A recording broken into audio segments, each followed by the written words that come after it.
Ito sir, bilang isang kinikilala kayong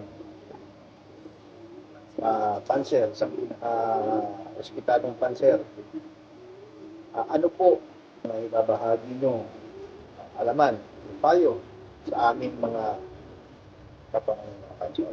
Okay, bilang isang fancier sa pigeon sport, huwag kayo sumuko. Let's say, hindi kayo nanalo ngayon this year, you want to quit.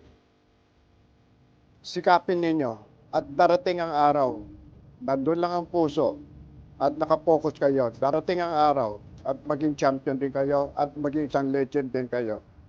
And another thing is, i-share nyo whatever you have. Yung bloodline mo, i-share mo sa mga kapwang fancier para makilala kayo. Maraming salamat to. Thank you. At nakadaubang para ito ang isang Anytime. katulad Yeah. ng Okay. Master.